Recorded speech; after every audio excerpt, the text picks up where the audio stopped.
자랑스러운 농민운동의 전통을 갖고 있는 우리 교회 교인들은 누구나 다 알 법한 노래 농민가 한번 부르고 분위기를 좀 다시 살려보도록 그렇게 하겠습니다. 자, 농민가 영상으로도 띄워주시고 함께 불러보겠습니다.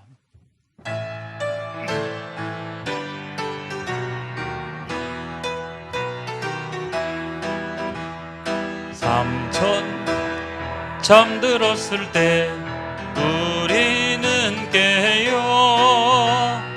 배달의 농사 형제 울부짖던 나 손가락 깨물며 맹세하면서 진리를 외치는 형제들이 있다. 밝은 태양 솟아오르는 우리 새 역사 삼천리 방방골골 농민의 깃발이요 찬란한 승리의 그날이 오며 춤추며 싸우는 형제들이 있다. 잊어버릴 수가 없는 우리의 피에 새겨져 있는 그런 노래였다고 생각을 합니다. 자, 이제부터 우리 권역별 농민 기본소득 강연회 왜 농민 기본소득인가 라고 하는 제목의 강연회를 시작하겠습니다. 저는 오늘 사회를 맡은 덕천교회를 담임하고 있는 오용균 목사입니다.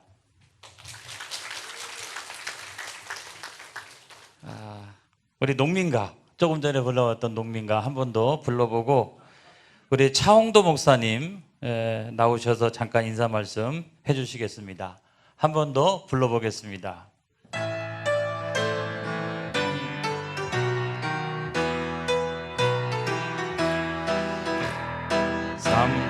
삼천만 잠들었을 때 우리는 깨요. 배달의 농사 형제 울부짖던 나 손가락 깨물며 맹세하면서 진리를 외치는 형제들이 있다. 밝은 태양 솟아오르는 우리 새 역사 삼천리 방방골골 농민의 깃발이요 찬란한 승리의 그날이 오며 춤추며 싸우는 형제들이 있다. 제가 이렇게 잘 부를 줄은. 자, 이 시간에는 우리 농민기본소득 전국운동본부 운영위원장을 맡고 계시고 감리교회 우리 동지요 또 형님이 되시는 농촌선교훈련원의 원장님 차홍도 목사님 나오셔서 잠깐 인사 말씀을 해주시겠습니다. 강사 목사님보다는 길지 않으리라고 제가 생각을 합니다. 여러분 박수 한번 쳐주시기 바랍니다. 안녕하세요. 반갑습니다. 장님 정말 오랜만에 봬요. 예. 덕천교회 정말 오랜만에 와본 것 같아요. 옛날 이도영 목사님 계실 때 한 두세 번 와봤는데 옛날 기억은 하나도 안 나요. 여기 보니까. 예. 여러분 농민 기본소득 다 들어보셨죠? 여러분 농민 수당에도 다 여러분을 서명하셨죠? 예. 근데 이 농민 수당 하는 게 어쨌건 이 농업 농촌의 공익적 가치를 사회적 보상으로 하기로 한 건데 지금 충북 도의회에서 그걸 안 해주려고 그래요. 그러면 이거 어떻게 해야 되겠습니까? 예. 그래서 이 통과 지금 뭐 충남은 80만 원 1년에 그래도 80만 원 해준다 뭐 다 하는데 충북은 지금 묶여 있습니다. 여러분들 뭐 도의원들 그래서 도의회의장 도지사님한테 좀 이렇게 연락하실 수 있는 분들 연락하셔서 뭐 하고 있냐 좀 제대로 하라 좀 소리 좀 질러주시고요. 여러분 농민기본소득본부는 올 2월에 창립을 했어요. 작년부터 준비를 해서 했고 지금 전국 광역 그 본부를 꾸리고 있습니다. 지금 이거 하는 것도 충북 본부를 꾸리기 위해서 몇 차례 준비 모임을 했고 그 준비 모임을 통해서 그런 권역별로 일단 설명회 강연회를 시작하도록 하자 해서 지금 시작하고 있고요. 다음 주부터 저희가 농민기본소득 입법을 위해서 국회에서 법을 만들자 해서 100만인 서명운동 들어갑니다. 여러분들 같이 서명해 주시고 참여해 주시면 고맙겠어요. 뭐 자세한 얘기는 우리 박진철 박사님께서 자세히 해 주시겠는데 어쨌건 우리가 농민으로 살아오는 것에 대해서 우리가 자부심이 있어야 되는 거 아닙니까? 예? 그렇죠? 예. 다 3천만 잠들었을 때 우리는 깨어 있었다고 그랬는데 예. 예수님이 깨어 기도하라고 했잖아요. 예. 우리가 깨어 있어야 되는 거잖아요. 우리가 깨어 있기 위해서 정말 우리가 어떤 존재인지 내가 누군지 예? 우리가 정말 이렇게 하나님의 자식인데 아들이고 딸들인데 예? 그런 자부심부터 시작해서 이 세상에서 가장 소중한 직업인 예? 하나님 오죽하면 예수님이 아버지는 농부라 하셨어. 예. 우리가 바로 예수님이 당신은 우리 하나님을 비유하셨던 그 바로 그 일을 우리가 하고 있는 거 아닙니까? 예.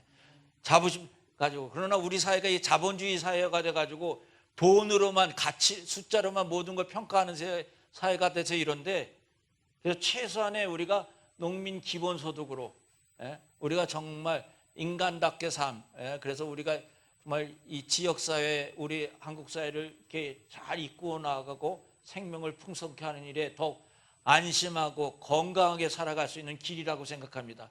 여러분 이 일을 위해서 기도 많이 해주시고 또 목사님 따라서 같이 이 일에 적극 협력해 주셔서 이 입법화가 하루빨리 이루어져서 우리 한국에 있는 우리 농민들이 정말 안심하고 농사 지을 수 있는 사회가 어서 빨리 오기를 바랍니다. 고맙습니다. 저희 교회 추출사 가시는 도의원님 오늘 여기 자리에 안 계시죠? 우리가 좀 압력을 넣어서 충북도에서 빨리 통과되어 줄 수 있도록 그렇게 해야 될 것 같습니다.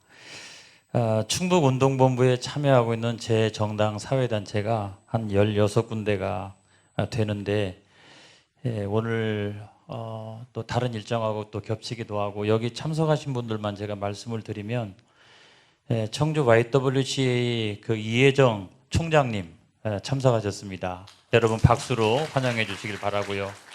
또 한살림 청주의 김정일 상무이사님 저 뒤에 계십니다. 박수 한번 쳐주시고 우리 농촌선교훈련원을 대표해서는 차홍도 목사님 아까 인사를 드렸고요.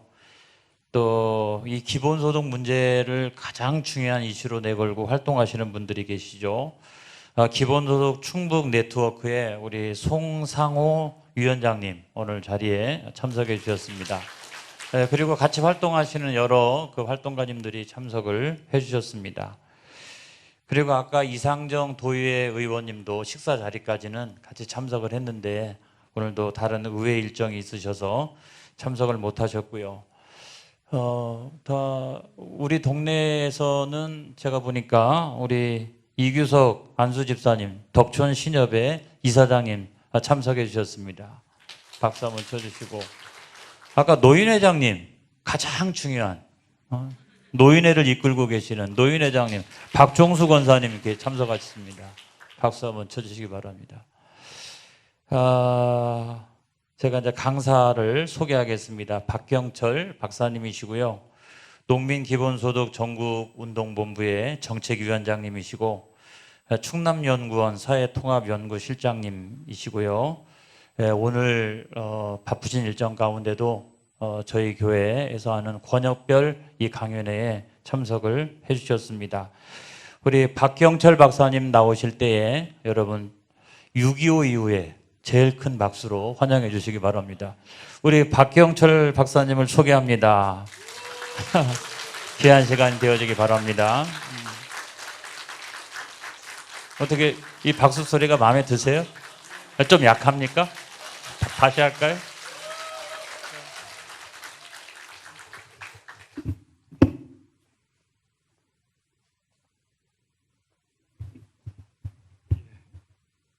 열렬하게 환영해 주셔서 감사합니다. 고맙습니다. 박경철입니다. 예.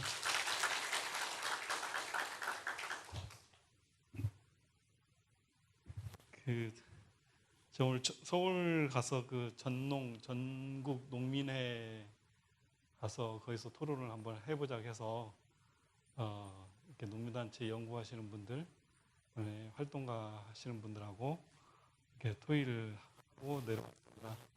딱 시간 늦지 않아가지고 다행인데요. 식사들 다 하셨습니까? 예. 제가 전생에 무슨 교회하고 인연이 있는지 교회에서 몇 번 이렇게 강연을 하게 됩니다. 사실 저는 뭐 기독교 신자는 아니지만 많은 부분 찬성을 하고 있고요. 마음속으로 이렇게 지지를 하고 있고, 특히 우리 차흥도 목사님 제가 제일 존경하고요.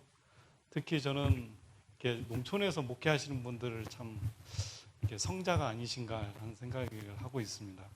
거기에 같이 하시는 분들도 저는 믿었고요. 저는 개인적인 인연이라고 한다면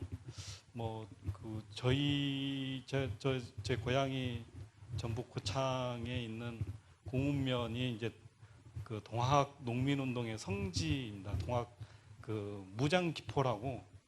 그래서 이제 전봉준 장군이 이렇게 정읍에서 하다가 고창으로 내려와 가지고 거기에서 이제 정식으로 군대를, 농민들을 모아서 정식으로 군대를 만들어서 우리는 이제 혁명을 한다. 동학혁명 선언문을 그래서 낭독한 데가 무장기포인데요. 거기가 제가 태어나서 자란 데고요. 그다음에 저희 밭자락이 1801년 신유박해 때 최영염이라는 신부가 거기서 순교를 당했습니다. 꽤 이른 시기인데, 하여튼 꽤 이른 시기에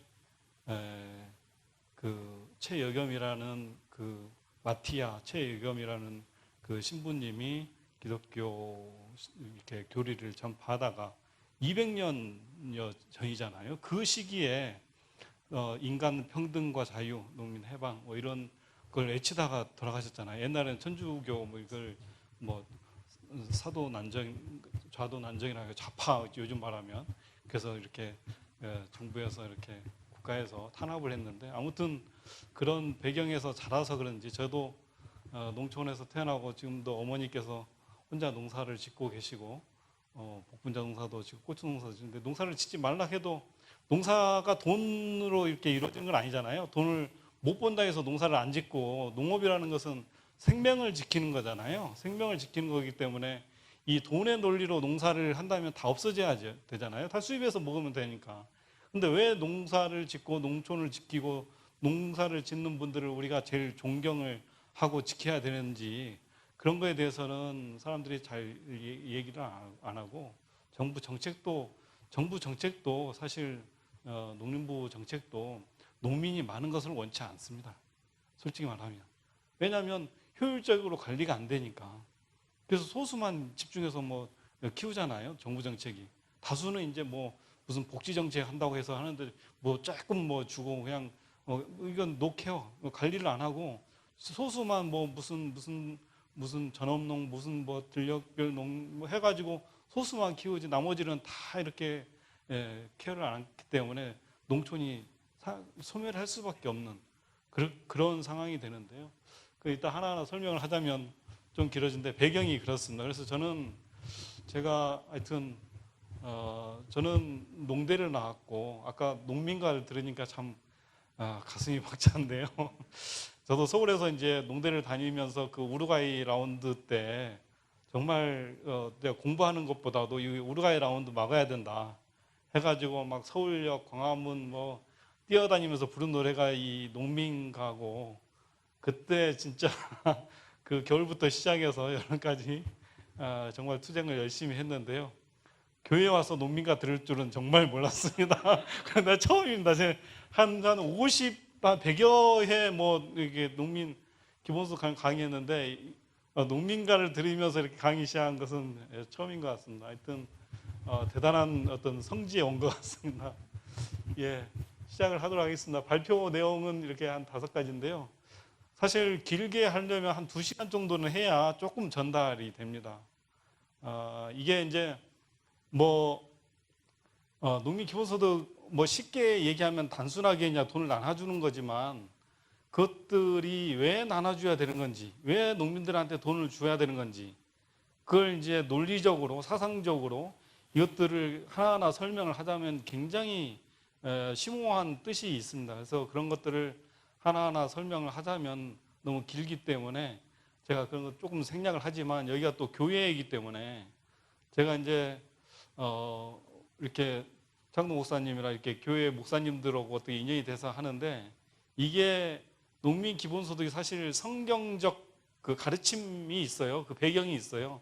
이걸 주장하시는 분도 퀘이커 교도가 먼저 시작을 했고요. 그래서 하나님이 그랬잖아요. 이 땅과 대지는 누구의 것이 아니잖아요. 모두의 것이잖아요. 네. 그런데 그런 모두의 것들을 소수가 가지고 있고 소수의 부가 집중돼서 문제잖아요. 우리 사회에 가장 큰 문제가 불평등의 문제잖아요. 왜 도시는 저렇게 막 투자도 하고 막 하루아침에 땅값이 막 1억씩 막 올라가는데 농촌은 백날 살아봤자 뭐 땅값도 안 오르고 뭐 농산물 가격은 계속 폭락이 되고 농촌은 살 수 없게 만들잖아요. 이것들이 다 구조적인 문제고 정치적인 문제고 어떤 국민들의 합의의 문제인데 그런 것들이 이제까지는 농민들은 아이고 농사를 잘못 져서 내가 때를 잘못 만나서 내 팔자가 이래서 그렇게 하고 다 넘어갔잖아요. 근데 그게 아니라는 거죠. 예, 농민들도 정당하게 보상을 받고 인간답게 살 권리가 있고 그것들이 사회적으로, 국가적으로, 정책적으로 안정되게 살 근본적인 책무가 있는 건데 그런 것들에 대해서는 얘기를 안 하고 무슨 가격 조금 보전해주고 무슨 뭐 생산비 좀 보전해주고 그렇게 해서 농민이 살 수 있는 건 아니잖아요. 예, 그런 부분에서 근본적으로 이 농업 정책이라든가 어떤 정부의 정책들을 바꿔보자는 거에서 시작이 됐습니다. 넘어가세요. 예, 그 농민수당, 농민기본소득, 농민 기본소득하고 농민수당하고 조금 차이는 있겠죠. 2가지 말 다 들어보셨죠? 예, 어떤 데서는 농민수당이라고 하고 어떤 데서는 농민기본소득이라고 하잖아요. 그죠? 예, 충북에서도 농민수당이라고 이렇게 얘기를 하고 하는데 이건 조금 차이가 있습니다. 차이가 있지만 근본적으로 그러니까 대의적으로 큰 차원에서 보면 큰 차이는 없습니다. 그러니까 농민들한테 직접적으로 현금성 이렇게 지원금으로 지원을 하자는 건데, 근데 저는 이제 농민 기본소득의 입장에서 출발을 했기 때문에 저는 농민 기본소득을 더 이렇게 주장을 하지만 농촌에 가면 이걸 잘 못 알아듣잖아요. 기본소득도 잘 못 알아듣잖아요. 이게 설명하려면 굉장히 복잡하잖아요. 근데 농민수당이라면 농민분들께서 금방 이해를 하시잖아요. 아, 돈을 주는 거구나, 수당이구나. 그래서 이해하기 때문에 사실 2가지 이렇게 농민분들 강의할 때는 2가지를 같이 이렇게 사용을 해요. 다 똑같은 뜻으로. 하지만 이제 조금 내용적으로 다르긴 하지만 큰 차이는 없고요. 처음에 이걸 국회에서 논의한 제가 2007년에 처음으로 정의당에서 초청을 해가지고 제가 농민 기본소득, 농민수당 연구한 게 2005년에 연구를 해가지고 농민수당이 필요하다, 농민들한테 농민 기본소득이 필요하다 계속 주장하니까 국회에서 그럼 한번 논의를 해보자. 그래서 2017년에 처음으로 국회에서 농민수당을 얘기를 했어요. 그때 이제 그 강기갑 의원 아시나요? 강기갑 의원 민주노동당을 해서요. 예, 그분이 농민 출신으로 국회의원 2번까지 하셨는데 이분이 자장으로 오셨더라고요. 이제 경남 사천에서 농사짓고 소도 키우고 막 하시는데 본인이 내려가서도 생활을 해보니까 도저히 농사 지어서 농민들이 농촌에서 살 수 없다. 그럼에도 불구하고 각종 정책들이 농민들한테 직접적으로 오지 않고 간접적으로 오기 때문에 다 빠져나간다. 농민들한테 직접적인 수당을 주지 않으면은 농촌에 희망이 없다. 이렇게 말씀하시면서 자장을 하시면서 이 농민수당을 하여튼 정의당 강기갑 의원 전 의원께서 정의당 차원의 이제 가장 큰 농정 이슈로 해가지고 지난번 대선 때 저런 플랜카드를 전국에 이렇게 달았어요. 농민 기본소득 보장. 그래서 정의당에서 좀 앞서서 얘기를 한 측면이 있습니다. 뭐 농민단체도 같이 했고요. 넘어가세요. 농민 뭐 후보들이 많이 그 지난 지방선거 때 이 공약으로 내세웠어요. 이게 이제 공약이 중요한 게 요즘은 지방의원도 그렇고 뭐 국회의원도 그렇고 한번 공약을 하면 이걸 어기기가 굉장히 어려워요. 다 감시를 하고 모니터링하고 옴부드만 뭐 이렇게 이렇게 해서 공약 실천율 뭐 해가지고 평가를 하기 때문에 그래서 공약을 하는 게 중요해요. 그래서 저희 운동본부 농민기본소득 운동본부 이번에 총선에 막 저기 그 국회의원들 찾아다니면서 막 사인 받고 그래요. 창도 박사님이 막 강원도로 돌아가지고 차가 고장 나고 막 그랬었는데요. 하여튼 이게 국회의원들이 이게 공약을 내세워야 이걸 지킬 수 있습니다. 그래서 지난번 지방선거 때도 그렇고 이번에 총선 때도 많이 공약을 했습니다. 예. 넘겨서 그래서 지난 지방선거 때 공약인데요. 제가 충북 같은 거 보니까 오른쪽에 단양 군수 후보 김광직이라는 분이 농민수당 최대 240만 원. 그러니까 월 20만 원씩 해서 240만 원 하겠다는 거고 또 중요한 게요. 밑에 단양 장기 거주 수당 최대 120만 원이라고 했어요. 네. 그러니까 이 앞선 분이신데 농민 수당으로 해서 월 20만 원씩 지급하고 그 사실 지역에서 살다 보면 지역에 살지만 농민은 아니지만 지역에서 농업과 관련된 이웃들, 할머니분들, 그러니까 농업 경영체에 등록되지 않는 그렇지만 지역에서 활동하시는 분들 있잖아요. 그죠? 그런 분들한테도 수당을 줘야 된다는 거예요. 그래야 농촌이 유지가 되는 거예요. 그러니까 사실 저도 농민수당, 농민기본소득을 얘기하지만 앞으로는 농촌 기본소득으로 가야 됩니다. 그렇지 않을까요? 예, 농촌 주민이라면 일정한 수당을 하고 그 중에서 이제 농민분들은 더 조금 높게 줘야 됩니다.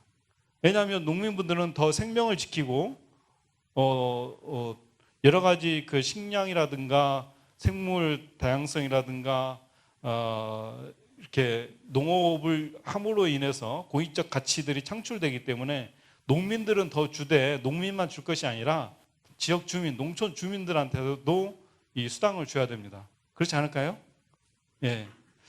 뭐 말 나온 김에 제가 뭐 두서없이 좀 얘기를 하겠습니다. 오늘 또 제가 서울에서 이제 그 협의를 뭐 논의를 할 때 제가 2015년 연구를 할 때 연구 제목이 충남도 농촌 주민 기본소득 도입 방안 연구를 했어요. 왜 그랬냐면 제가 처음에 농민 기본소득을 하려다가 농민만 가지고 농촌이 살 수는 없다. 농촌이 없다. 그래서 농민이면 더 주되 농촌 주민까지 포함하는 기본소득이 되지 않으면은 농촌이 정말 어렵다. 그래서 이제 농촌 주민 기본소득을 했는데 그렇게 해서 한 3, 4년, 4, 5년 계속 주장을 했는데 그래서 1순위는 농민 기본소득, 2순위는 그러니까 1순위는 농민 수당. 그러니까 농가에 주는 그것도 이제 농가에 이제 뭐 이렇게 지금 그렇게 주장을 하고 있죠. 농가에 충남도도 지금 한 20만 원 달라고 이렇게 농민 단체에서 요구를 하잖아요. 월 20만 원 농가에 그게 이제 농민 수당이라면 농민 기본소득은 개인한테 줘야 된다.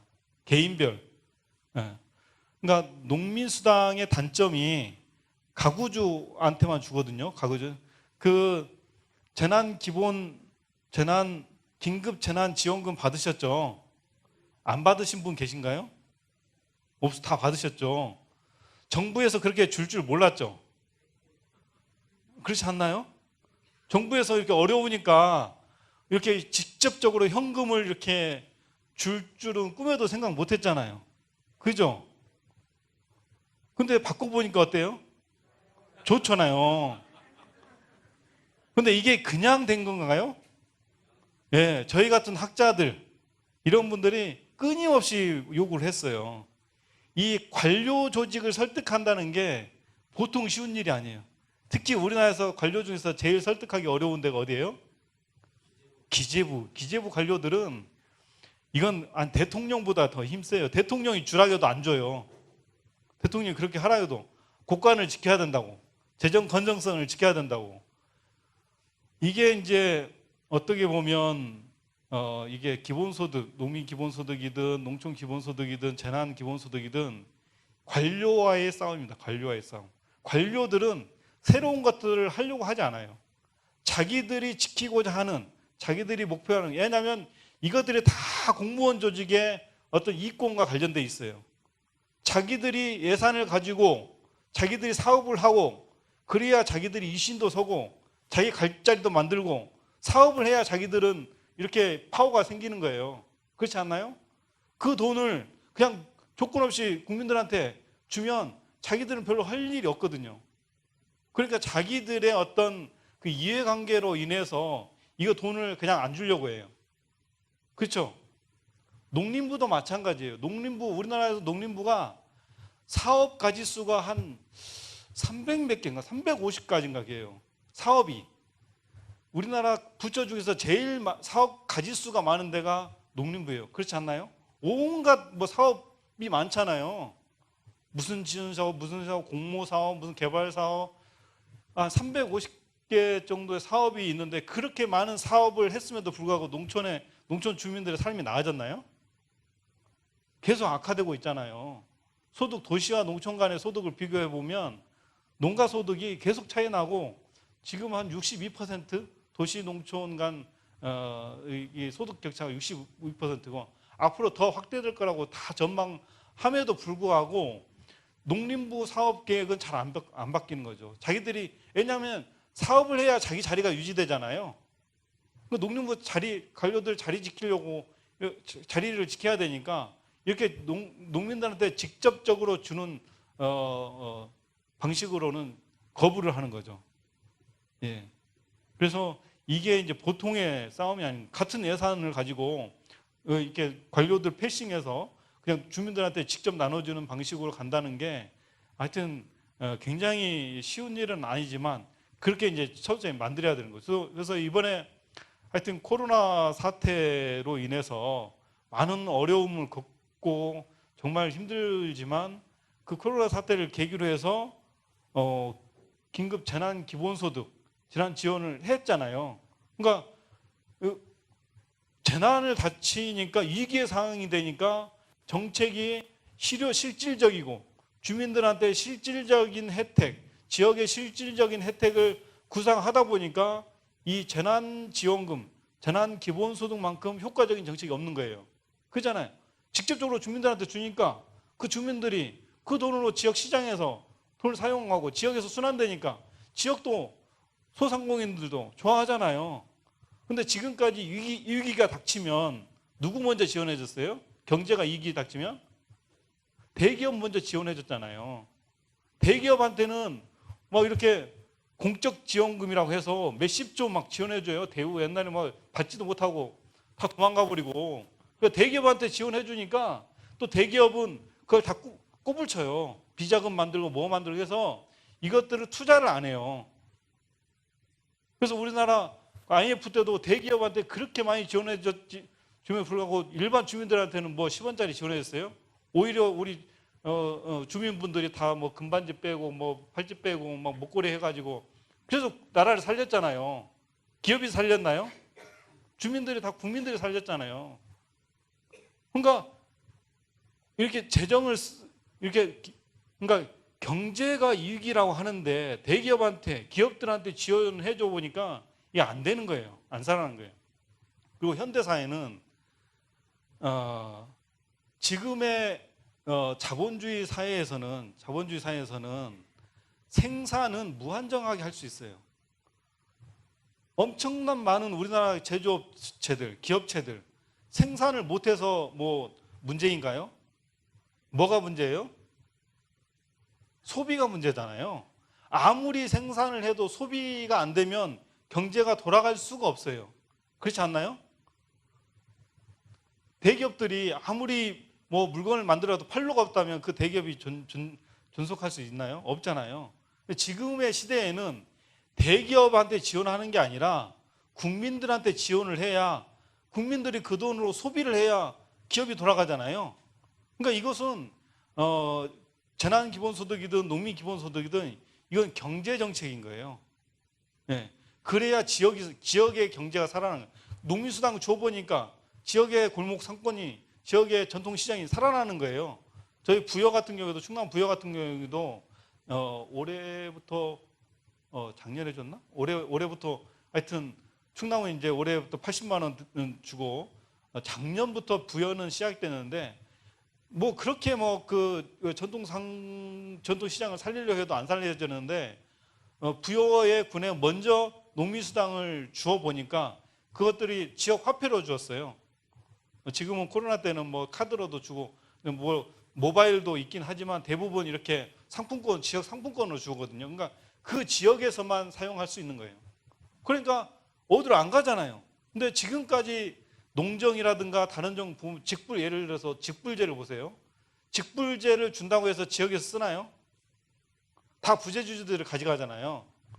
지금의 부재주주가 50% 뭐 60%가 넘는데 직불제 그 통장으로 꽂아주니까 그냥 여기 뭐 시골에 안 와도 뭐 도시에 가서 다 써버리는 거예요. 그러니까 그렇게 지원을 해도 지역에서 이렇게 쓰는 게 아니라 다 밖에서 써버리니까 이게 순환이 안 되는 거예요, 지역이. 지역은 계속 이렇게 피폐해져 갈 수밖에 없는 거예요. 그래서 농민기본소득, 농민수당은 지역에 그대로 남는 거예요. 그래서 지역 경제가 살아나는 거예요. 예. 서두가 너무 길었는데요.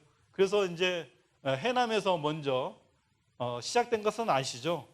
그러니까 사실 2018년에 이제 해남에서 조례를 제정하고 작년에 해남에서 먼저 60만 원씩 농민기본소득, 농민수당을 지급했는데 넘어가서요. 그 해남에서 먼저 한 것보다도 사실 충남에서 먼저 그 방식은 시작이 됐어요. 그 이따가 설명을 드릴게요. 그래서 하여튼 해남에서 시작돼서 이제 광역단체, 광역지자체 지금 시작되고 있는 데가 지금 올해 지급하고 있는 데가 전남북, 충남 이렇게 지급을 시작을 했고요. 넘어가서 뭐 경기도는 이따 설명하고 경남에서도 2022년에 하기로 이번에 조례가 통과됐어요. 2022년 하기로 됐고 충북은 제가 그 충북 MBC에 나가서도 토론에 나가서 제가 얘기했는데 보셨나요? 예. 그 이상정 의원님하고 충북 농민수당 작년에 막 이거 나왔을 때 제가 토론자로 나가가지고 시사 기획 창의인가 뭐 거기서 저도 나가서 막 얘기를 했는데 하여튼 충북이 좀 이상해. 예. 할 듯 말 듯 이게 해야 이게 하여튼 좀 예산을 좀 화끈하게 좀 했으면 좋겠는데 이게 다른데 예산을 뭐 쓰려고 하시는 것 같아요. 그래서 제가 뭐 자세하게 얘기는 못하지만 할 수밖에 없어요. 지금 경남도 그렇고 경북도 지금 움직이고 있고요. 오늘 나온 소식인데 제주도도 2022년부터 내후년부터 개별 지급하기로 조례가 통과됐대요. 제주도가. 경기도는요. 경기도는 워낙 뭐 넓기도 하고 이재명 도지사님이 워낙 기본소득 논자죠. 아주 우리나라 기본소득 정책을 가장 앞서서 이끌고 있고 이번 재난 기본소득도 경기도는 개인당 10만 원씩 줘버렸잖아요. 정부가 안 움직이니까 정부에서는 하위 소득 하위 70% 원래는 50%인데 막 해서 겨우겨우 70%를 올려놨는데 그러니까 차등을 두려고 했잖아요. 차등을 줘서 소득 하위 70%까지만 주려고 하는데 그래서 여기에 대해서 막 논쟁을 했잖아요. 논쟁을 했는데 지금은 긴급한 상황이잖아요. 긴급한 상황이면 빨리 줘야 되잖아요. 정부 방식으로 하면 몇 달 걸리는 거예요. 그걸 소득을 나누려면 재작년 건강보험료 기준으로 해서 건강보험료, 그러니까 작년 것도 아직 안 나왔어요. 그 통계가. 그러면 재작년 것 건강보험료 통계를 기준으로 해서 70%, 하위 70%가 어느 선인지 그어야 되잖아요. 그거 하려면 몇 달 걸려요. 그럼 몇 달 걸리면 코로나로 지금 서민들은 죽게 생겼는데 지금 상권은 붕괴되고 뭐 시골 그 골목 상권이 다 죽게 생겼는데 몇 달 걸려서 주면 그게 소용이 있을까요? 정책이라는 것은 딱 적시성, 실효성이 있어야 되잖아요. 이렇게 병원에서처럼 이렇게 아플 때 바로바로 치료를 해줘야 되는데 곧 죽을 사람들이 곧 죽게 생겼는데 거기에 그냥 뭐 안마나 하고 있고 뭐 마사지나 하고 있고 이렇게 안 되잖아요. 바로 응급조치를 해야 되잖아요. 응급조치를 해야 되는데 관료들은 뭐 70% 나눈다고 이렇게 하니까 그래서 이재명 지사는 기본소득이라는 것은 긴급 기본소득, 그러니까 재난 기본소득이라는 것은 이렇게 하는 거다 해가지고 예산 다 긁어 모아가지고 전 도민한테 10만 원씩 다 먼저 뿌려버린 거죠. 그러니까 지역이 살아났잖아요. 경기도는. 한번 인터넷 찾아보면 지역 제가 통계를 보면 오히려 작년보다 그러니까 소상공인들의 매출이 더 늘었다고 봐요. 카드 이제 신한카드니 뭐니 국민카드나 카드 이렇게 사용액이 나오잖아요. 통계로 바로바로 나오니까 오히려 작년보다 카드 사용이 더 늘었다는 거예요. 안 나갈 사람도 거기 골목 상권에 가가지고 막 쓰고 막 그러니까 그래서 지금 위기를 한번 극복을 하는 거잖아요. 그 최백은 뭐 이렇게 교수 같은 경우에는 지난번과 같은 재난 지원금을 올해 5월 달부터 5월 달? 해서 7번 그러니까 앞으로도 7번을 더 줘도 우리나라 재정 건전성에는 아무런 문제가 없다고 해요. 그러니까 매달 뭐 4인 가구일 경우는 100만 원, 3인 가구 80만 원인데 매달 그렇게 줘도 우리나라 재정 건전성에는 문제가 없다고 주장을 하고 있어요. 지금 3차 추경이 뭐 35조인가 나오잖아요. 아무튼 그래서 뭐 이제 기재부에서는 두 번째 긴급 재난 지원금은 이제 없다고 막 이렇게 하는데 앞으로 할 수밖에 없어요. 왜냐하면 이거 한번 끊어지고 계속 이렇게 코로나 사태가 지속되면 서민 경제는 다시 이렇게 어렵게 될 수밖에 없어요. 활동들을 안 하고 소비를 안 하면 경제가 안 돌아가잖아요. 그런다고 해서 대기업에 지원을 해주겠어요? 소비가 안 되는데 소비가 사줘야 물건을 사주고 가게를 사주고 가게에 가서 이렇게 소비를 해줘야 경제가 돌아가는데 지금 대기업 지원해가지고 생산을 더 하라고 하면 생산을 더 하면 그게 판매가 되겠어요? 국민들이 돈을 안 쓰는데 그러니까 할 수밖에 없는데 계속 정부에서는 그런 방식을 안 하려고 하죠. 왜냐하면 관료들은 그렇게밖에 생각을 안 하니까. 그래서 국민들이 막 요구를 해야 되는 거예요. 농민 기본소득, 농민수당도 막 얘기를 해야 돼요. 안 되면 막 찾아가고 조례제정 운동하고 방송국에 나오고 막 피켓 시위하고 이 공무원들은 쉽게 안 바뀌어요. 충북에서도 하여튼 지금은 좀 어렵고 이번에 사실 저도 도에서 통과될까 좀 기대를 했는데 또 이렇게 미뤄졌더라고요. 이게 이제 2020년 올해 1월 3일자 한겨레 신문에 딱 나왔어요. 1월 3일자 이제 전국의 농민수당, 농민기본소득이 얼마만큼 진행되고 있는지 이렇게 딱 나오더라고요. 전국에.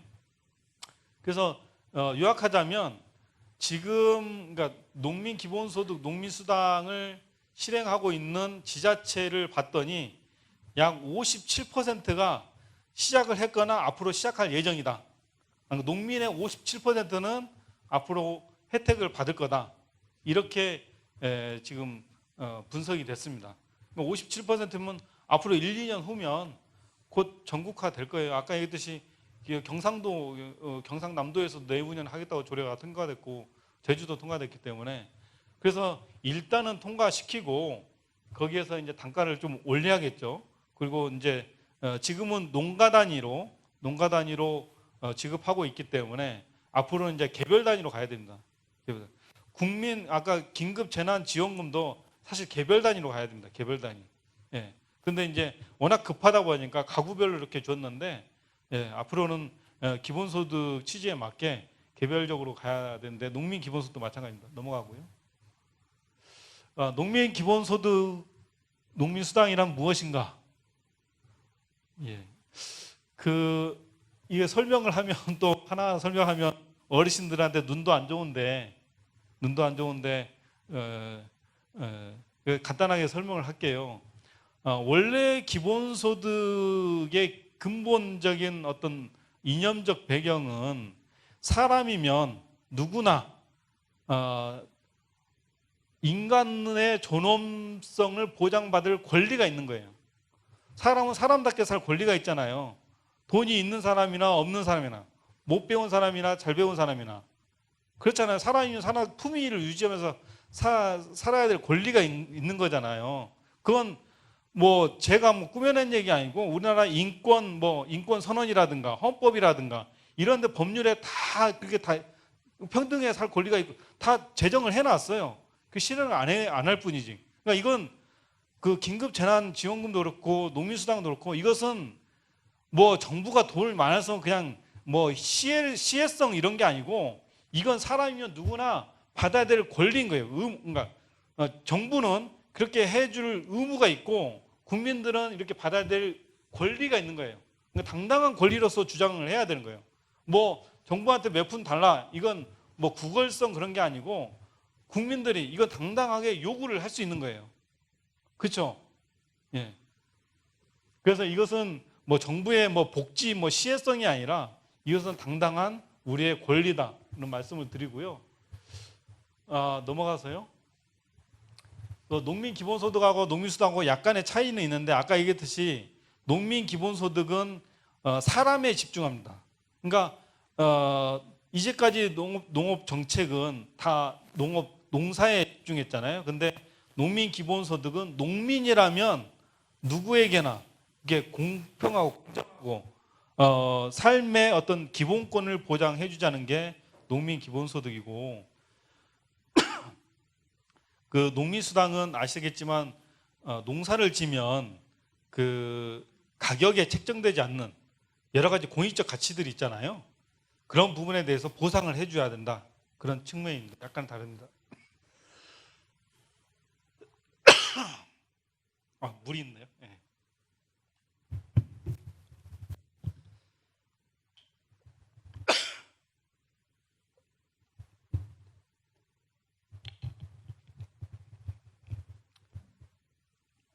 그 농민 기본소득도 그렇고 농민 수당도 그렇고요.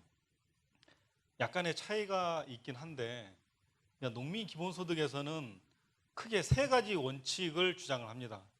무슨 원칙이냐면 여기는 5가지가 나오는데요. 보편성.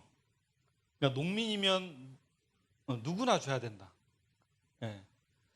그 농민이 농사를 짓는데 농민이 아닌 것 같은 사람도 있죠. 그러니까 사실 이건 농민의 개념을 정의하기가 굉장히 또 쉬운 문제는 아닙니다. 예를 들어서 내가 농사를 조금 짓는데 뭐 무슨 사업체 꾸려가지고 1년에 몇 억씩 번다. 농사는 뭐 한 300평 딱 농민의 기준 300평이잖아요. 300평 지으면서 다른 사업을 해서 뭐 1년에 뭐 5억, 10억을 번다. 이 사람을 농민이라고 할 수 있을까요? 그잖아요. 그래서 해남이라든가 지금 농민수당에 농외 소득이 3,700만 원 이상이면 농민으로 보기 어렵다. 이런 기준들이 있어요. 그러니까 농민의 정의를 정하는 것도 농민한테 줘야 되니까 농민의 정의를 해야 되잖아요. 이런 정의는 이제 농업농촌 기본법에 농민의 정의가 있습니다. 그래서 농외 소득이 3,700만 원 이내에 있는 사람이면서 뭐 연간 90일 이상 일하고 농업 소득이 120만 원 이상인 사람이 농민이다 이렇게 정의를 해놨어요. 그런 농민들에 대해서는 전체 줘야 된다. 이게 보편성이고요. 개별성은 아까 얘기했듯이 개별적으로 줘야 된다. 한 농가에 사람이 뭐 2명 있을 수도 있고 3명 있을 수도 있고 4명 있을 수도 있잖아요. 지금은 근데 대부분 다른데 농가수당, 농민수당은 농가당 주잖아요. 1명이든 2명이든 3명이든 똑같이 주잖아요. 그런 게 유리할 수도 있어요, 사실. 왜냐하면 농촌에 1인 가구가 많기 때문에 바닥을 좀 두텁게 해서 뭐 60만 원 주는 게 1인 가구한테는 유리하죠. 그죠? 할머니 혼자 사시는 분들은. 그리고 이제 여럿이 사는, 농가에 여럿이 사는 사람들은 개별적으로 주는 게 더 유리하죠. 어떤 게 유리한지는 사실 말하기가 조금 쉽지 않아요. 혼자 사는 농촌 가구 많은 데는 개별당 주는 게, 그러니까 농가당 주는 게 오히려 더 많이 받는데, 뭐 여럿이 사는 사람들한테는 개별적으로 주는 게 유리한데요. 그래서 저는 이제 바닥을 좀 높이 해서 하여튼 개별적으로 주는 게 좀 맞다고 생각을 하고 있습니다. 그래야 이게 이제 농민수당이 지자체에서 왜 이렇게 최근 1, 2년 사이에 급속하게 퍼졌을까요? 농민수당이 지금 전국적으로 전국 모든 지자체가 이 농민수당으로 골머리를 앓거든요. 지금 충북도 그냥 골치 아플 거예요. 지금 도지사나 저기 농정과에서는 골치 아플 거예요. 뭐 여기 농민단체들도 굉장히 힘들고. 근데 하여튼 왜 이걸 버리지도 못하고, 그렇다 뭐 많은 지자체에서는 지금 시작을 했지만 안 한 지자체는 이걸 안 할 수도 없는 상황이에요. 왜 그럴까요? 왜 지자체에서 이 농민수당을 이렇게 버리지도 못하고 하여튼 그래도 다 하려고 할까요? 왜 할까요? 예. 예. 지자체에서 농민수당을 하려고 하는 가장 큰 이유는요, 인구 감소 문제입니다. 지역 소멸, 농촌 소멸. 이제까지 중앙정부의 정책은, 예를 들어서 농림부의 정책은 농촌에 사람이 100명이 있든 50명이 있든 크게 개의치 않아요. 그러니까 쌀만 잘 뭐 생산되고 농산물만 잘 생산되면 자기들 임무를 다 했다고 생각해요. 그렇지 않습니까? 그래서 뭐 그렇게 막 뭐 재해가 당해서 뭐 크게 농산물 가격, 그러니까 농사를 10명이 짓든 100명이 짓든 생산량이 많으면 농림부 관료들은 크게 개의치 않아요. 그죠? 오히려 10명이 짓는, 100명이 짓는 것을 10명이 지면 굉장히 뭐 생산성, 효율성을 높였다고 해서 막 상도 주고 자기들끼리 막 이렇게 하죠. 뭐 기술 개발을 통해서 막 뭐 그래서 지금 뭐 충북은 좀 평야지대가 없는데 충남 뭐 저기 서천, 보령 가면 한 농가가 뭐 한 400마지기, 500마지기 막 짓거든요. 그렇게 몰아줘요. 그렇게 지라고. 근데 생각해 보세요. 100명이 사는 마을에, 처음에 100명이 농사 짓는 마을에 이제는 100명이 필요 없는 거예요. 한 10명만 있어도 그거 다 지어요. 기계로 다 지어버리니까. 그럼 나머지 90명은 어떻게 하겠어요? 농촌을 떠나든지, 묵고 살 게 없으니까 농촌을 떠나든지, 아니면 뭐 저기 노인연금으로 겨우겨우 살아가는 거예요. 그러니까 농림부의 정책은 농촌의 사람이 유지하기 위한 정책이 별로 없어요. 오히려 뭐 효율적으로 기계화니 뭐니 규모화니 뭐 이런 정책을 통해서 농민들을 오히려 떠나게 만들어요. 그런데 지방정부, 지자체의 가장 큰 관심사는 인구 유치입니다. 인구 유치. 자기 지역에 인구가 빠져나가면, 공무원들이잖아요. 자기 공무원들. 예를 들어서 여기 여기가 옛날 청원은 아니셨죠? 옛날에 청원이었습니까? 예. 옛날 청원이었다면, 청원군, 지금은 뭐 청주로 뭐 이렇게 들어갔지만, 저도 전에 청원군 뭐 연구도 하고 청원 생명살이니 유채 축제니 뭐 이렇게 해서 농촌 조사도 하고 그랬었는데요. 지역 공무원들의 가장 큰 관심사는 뭐 중앙정부도 그렇지만 자기 승진이잖아요. 자기가 관료들은, 공무원들은 이 승진이 가장 최대 관심사입니다. 그러지 않나요? 이게 명예거든요. 자기가 과장으로 퇴직하는 거고 국장으로 퇴직하는 거, 어디 소장으로 퇴직하는 거, 이건 뭐 천지 차이 나거든요. 그런데 만약에 청운군이 이제 여기 청구에 속하지 않고 인구가 막 20만 명이었는데 한 예를 들어서 5만 명으로 떨어지면, 옛날에는 국장급 뭐 3명 있었는데 국장 자리가 다 없어져 버리고 과장으로만 있는 거예요. 그러면 자기가 인구가 다 빠져오면 자기가 청운군 공무원이 가장 높이 올라갈 수 있는 게 과장인 거잖아요. 군수 빼면. 그잖아요. 지금 많은 지자체가 인구 감소를 통해서, 인구가 감소되면 지자체 교부 부금이 일단 줄어듭니다. 지자체 교부금은 사람 수로 주거든요. 사람이 얼마냐에 따라서 행자부 통해서 지방의 교부금을 주고 그걸로 이제 뭐 공무원 인건비도 주고 하는데, 인구가 적어져 버리면 교부금도 줄어들고 공무원들 직급들도 낮춰집니다. 국장 자리가 없어지고. 그렇기 때문에 지역에서는 가장 큰 현안이 인구 유치예요, 인구.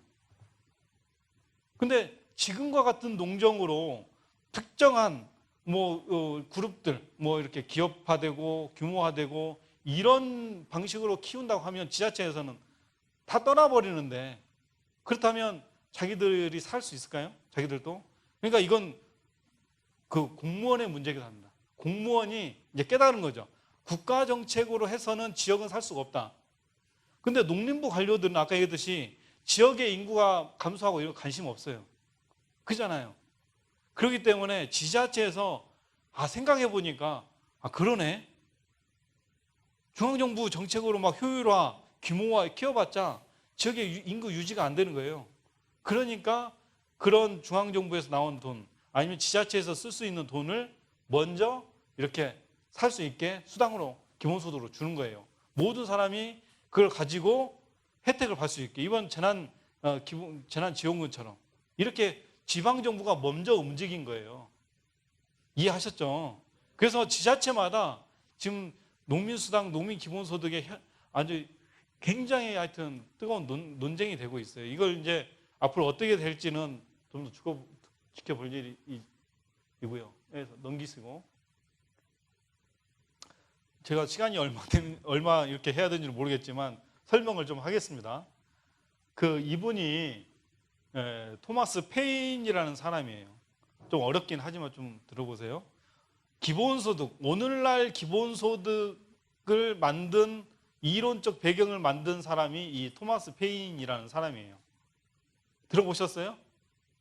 기독교 여기 교회인데, 토마스 페인이라는 사람인데요. 요즘 정치인들마다 다 기본소득 얘기하잖아요. 그죠?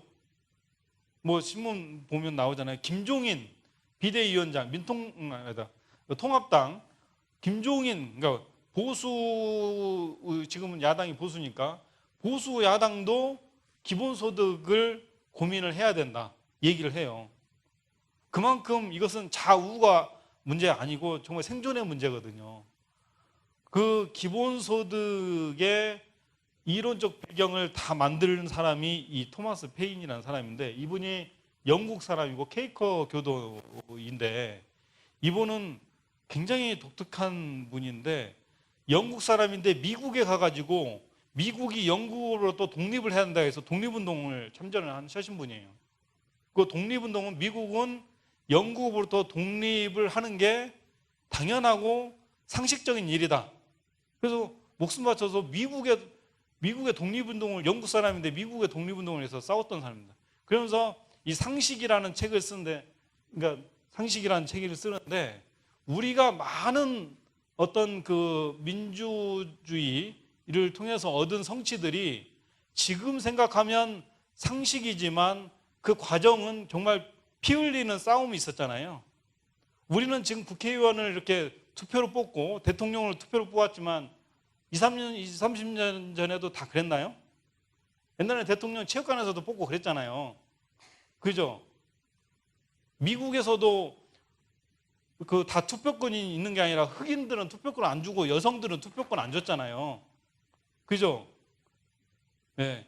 그러니까 우리가 상식으로 누구나 주는 그 투표권조차도 어떻게 따지면 그런 피 흘리는 싸움을 통해서 만들었고, 그게 상식처럼 오늘날 됐지만 그 상식을 만들기 위해서 많은 시간이 있었는데, 그런 과정을 상식이라는 책을 쓰고 인권이라는 책을 쓰고, 이분이 마지막에는 토지 분배의 정의, 영어로 얘기하면 에그레리안 저스티스를 썼어요. 이 상식이라는 책이. 그게 뭐 내용이 많지도 않아요. 한 20페이지밖에 안 돼요. 넘겨서요. 그러니까 이분이 오늘날 기본소득을 다 설계를 해요. 200년 전에. 그래서 이분이 보기에 그 당시의 사회도, 영국 사회도 그 왕정이잖아요. 왕이 다 군주가 했잖아요. 그리고 그러니까 그 잘 사는 사람들, 영주, 땅을 굉장히 많이 가지고 있는 영주가 있잖아요. 오늘 말하면 지주들. 옛날에는 땅이 절대적인 권력이니까 거기에 노예가 있잖아요. 그러면 영주들은 한번 태어나면 영주고 자식들도 영주고, 노예는 한번 노예면 자식들도 노예고, 이게 공정한 사회인가요? 사람이 하나님 아래서 이렇게 태어나면 다 똑같은 사람이잖아요. 그렇지 않나요? 누구는 태어나면 또 자기는 노예가 되고 싶어서 노예가 되나요? 아니잖아요. 근데 사회가 그렇게 만들어버리잖아요. 너는 노예, 너는 양반, 너는 쌍놈, 이렇게 만들어서. 옛날에는 그랬잖아요. 옛날에는 머슴 아들도 머슴 이렇게 했잖아요. 똑같아요. 유럽도. 그래서 이분이 생각하기에 이러한 어떤 불평등의 사회를 그러니까 이는 안 된다. 그러니까 이걸 개혁을 해야 된다고 생각을 해서 이렇게 고민을 해보니까 그 가장 큰 문제는 토지 문제예요. 토지. 옛날에는 농지와 토지가 곧 부의 상징이었잖아요. 그 토지와 농지를 자식들한테 넘겨주잖아요. 그잖아요. 그러면 한번 영주, 지주는 계속 지주로 되고, 뭐 태어나부터 땅 한 평 없는 사람은 계속 노예만 되는 거잖아요. 근데 이게 옛날 얘기인가요? 지금도 마찬가지잖아요. 지금도 아파트 몇 채 갖고 있는 사람들은 계속 뭐 부자고, 태어날 때부터 정말 집 한 채 없고 땅 한 평 없는 사람들은 뭐 흙수저 뭐 이렇게 얘기하잖아요. 흙수저, 금수저 얘기하잖아요. 지금도 부의 대물림이 뭡니까? 거의 부동산입니다. 우리나라 가장 불평등의 핵심이 부동산이에요. 시골 땅값하고 서울 땅값하고, 아니 왜 차이가 이렇게 심할 이유가 없는데, 서울 땅값들은 뭐 천정부지로 오르고 시골 땅값은 안 오르잖아요. 저희 전북 고창 그 시골 땅값은 한 평에 뭐 2만 원, 3만 원 하는데, 뭐 서울은 뭐 몇천만 원, 뭐 1억, 2억 막 가잖아요. 그러면 그 사람들이, 서울 사람들이 자기가 노력해서 막 1억, 2억 갔습니까? 그건 아니잖아요. 자기가 노력해서, 이건 불로소득이잖아요. 자기 일 않고 이렇게 소득을 오는 건, 그러면 그게 정당한가요? 그건 아니잖아요. 예. 그래서 이분이 생각하기에 부의 이 불평등을 가장 해결 최선의 방식은 이 부동산, 그러니까 토지에 대해서 세금을 물려야 되는데, 가장 좋은 세는 상속세라는 거죠. 상속세. 그래서 상속세, 그러니까 자기가 예를 들어서 자기가, 그런데 이 사람은 이제 부에 대해서, 정당한 부에 대해서는 그만한 노력을 했기 때문에 거기에 대해서 뭐 비판할 그런 건 아니지만, 자기가 그러니까 불법 행위를 해서 뭐 이렇게 부를 쌓았다면 그건 문제잖아요. 그래서 그러니까 자기의 부가 불법적이지 않다면 인정을 하되, 그것들이 자식한테 넘겨줄 때는 자식은 그 재산에 대해서 노력을 안 했잖아요. 그러면 거기에 대해서 세금을 10%, 20% 때리자는 거죠. 그죠? 정당하죠? 자기 자식들은 거기에 대해서 노력을 안 했기 때문에 거기에 대해서 상속을 했을 때는 거기에 세금을 확실히 해서 그 돈을 기금으로 만들어서, 시민 기금으로 만들어서 시민들한테 배당을 하면, 그래서 상속을 할 때 그 자식들이 노력을 안 하면 처음에 10% 깎고 20% 깎고 30% 깎고, 그러면 노력을 안 하면 부가 대물림 될 수가 없죠. 그죠? 근데 지금은 우리나라 대기업들은 어때요? 이 상속세를 다 면탈하잖아요. 우리나라에서 최고의 기업이라는 삼성 같은 거 보세요. 이종이 그 상속세를 얼마 냈습니까? 한 뭐 16억? 15억? 오뚜기가 뭐 1,500 냈는데 삼성 같은 경우 상속세를, 대기업들은요 상속세를 다 피해버립니다. 법이 있는데도 제대로 안 내요. 이 상속세만, 대기업들의 상속세만 제대로 내도 이 기본소득 재원을 어느 정도 만들 수 있어요. 근데 이 사람이 생각하기에 이 상속세를 확실하게 해서 이걸 시민 기금으로 만들어서 노인들한테는, 노인들 그 당시 노인분들한테는 40만 명의 노인들에 대해서는 매년 1인당 10파운드를 실지자. 10파운드가 어느 정도 수준인지 모르지만 하여튼 노인들이 생활을 할 수 있도록 주자. 그 다음에 21세, 그 당시 청년들이 21세 청년이 9만 명인데 9만 명에 대해서는 청년들이 사회에 진입했을 때 뭔가 필요하잖아요. 돈이 필요하니까 사회에 진입했을 때 1인당 15파운드를 그냥 나눠주자. 그렇게 얘기를 합니다. 그 다음에 뭐 장애인, 아마 여기도 농민도 또 들어가는 것 같은데 이렇게 사회적 취약계층들한테 그러니까 31파운드를 지급하자. 이렇게 해서 그러니까 이건 무조건적으로 지급한 겁니다. 그러니까 어떻게 보면 부의 전체적인 어떤 이걸 기본소득에서는 공동부라고 합니다. 공동부. 그러니까 이 사람이 생각하기에 애초에 우리의 토지, 물, 바람, 자원, 이것은 누구의 것이 아니라 하나님의 것이잖아요. 그렇지 않습니까? 우리가 사람들이 애초에 뭐 이렇게 태초에 했을 때 이건 소유권이 없었잖아요. 그런데 문명화된다는 이름으로 제도화, 법률화 이렇게 대문에서 소유권을 자꾸 강하게 보장을 해줍니다. 그 소유권을 특히 강하게 보장해 주는 사람들이 뭐 기업인, 뭐 정치인 이런 사람들의 소유권을 굉장히 보장해 줍니다. 미국이 그 소유권을 가장 강하게 인정을 해주잖아요. 미국이 왜 총기를 포기를 못합니까? 사유재산을 지키라는 거예요. 그래서 자기 재산에 조금이라도 가해가 오면 총으로 쏴서라도 지키라는 거거든요. 그래서 미국처럼 강하게 사유권을 보장해주는 나라도 없어요. 기독교 국가인데. 그래서 애초에 그런 토지, 물, 바람, 자원들은 주인이 없었기 때문에 사람이라면 누구나 태어난다면 그거에 대해서 누릴 수 있는 권리가 있다는 거죠. 옛날에는 시골 마을에 공동 재산이 많아서 막 뛰어놀 때도 많았잖아요. 그래서 많이 이렇게 놀고 그랬는데 지금은 시골에 다 사유화 돼서 어디서 하면 이렇게 싸움 나고 막 그러잖아요. 놀지 말라고 하고 지금 놀 애들도 없지만 다 사유권 돼서 무슨 공동적인 일을 하려고 한다 보면 안 되잖아요. 누구의 소유권. 근데 옛날에는 두레도 있고 이렇게 해서 다 같이 경작도 하고 했는데 지금은 그게 다 사라져 버린 거죠. 그래서 지금 기본소득은 사실 그런 공동의 부를 만들기. 그래서 이 농민수당 뒤에 나오겠지만 농민수당, 농민기본소득이 단순하게 이렇게 농민분들한테 돈을 지급하는 것으로 끝나는 게 아니라 처음에는 이렇게 주겠죠. 처음에는 주는데 나중에는 이걸 가지고 주민분들이 같이 뭔가 공동체, 공동부를 쌓으라는 거거든요. 지금은 정부에서 무슨 일을 하라 해도 돈이 있어야 무슨 활동을 할 수가 없잖아요. 하려면 정말 식비도 들어가고 교통비도 들어가고 하는데 할 수가 없어요. 근데 예를 들어서 이번에 재난 기본소득도 있지만 100만 원 주니까 같이 활동도 하고 같이 먹기도 하고 뭔가 예를 들어서 우리 마을에서는 뭐가 필요한데 여기서 한 100만 원에서 5만 원만 떼서 뭘 한번 같이 만들어 보자. 이렇게 할 수 있잖아요. 만약에 농민분들이 지금 개별적으로 30만 원 나오는데 30만 원에 고정적으로 한 달에 30만 원의 고정적인 수익이 생긴다면 어떻게 될까요? 좋겠죠.